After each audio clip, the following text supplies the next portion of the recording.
আসসালামু আলাইকুম রহমতুল্লাহ। আমি আপনাদের মহিউদ্দিন রনি। ভারতীয় আধিপত্যবাদ মুক্ত ইনসাফের বাংলাদেশ প্রতিষ্ঠার আমাদের যে সংগ্রাম, যে লড়াই জারি আছে, এই লড়াইয়ে যে শহীদি কাফেলা, সে কাফেলার একজন হওয়ার জন্য, শহীদদের খাতায় নাম লেখানোর জন্য আমি ত্রয়োদশ জাতীয় সংসদ নির্বাচনে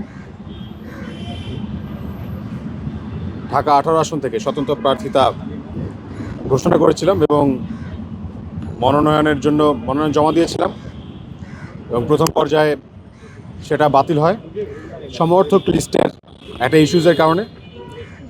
পরবর্তীতে আমরা কোর্টে রিট করি এবং মহামান্য আদালত সেই সকল ইস্যুজ তাদের বিচক্ষণতার সাথে জাজ করে আমাদের পক্ষে আমাদের প্রার্থিতা বহাল রেখেছেন।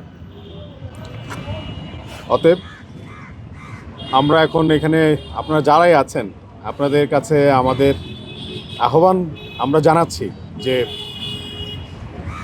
আমরা এখানে প্রত্যেকে আমাদের মহান বিপ্লবী নেতা শহীদ ওসমান হাদির সহ সকল শহীদের হত্যার বিচার সহ বাংলাদেশের আপামর জনতার জানমাল নিশ্চিতের লক্ষ্যে এবং তার জন্য যা যা করণীয় সেই নীতি নির্ধারণের জন্য আমরা তরুণদের পক্ষ থেকে তরুণদের হয়ে, জনতার পক্ষ থেকে জনতার হয়ে আমরা হাদি ভাইকে নিয়ে, তার আদর্শকে নিয়ে আমরা সংসদে যাওয়ার জন্য প্রস্তুতি নিচ্ছি।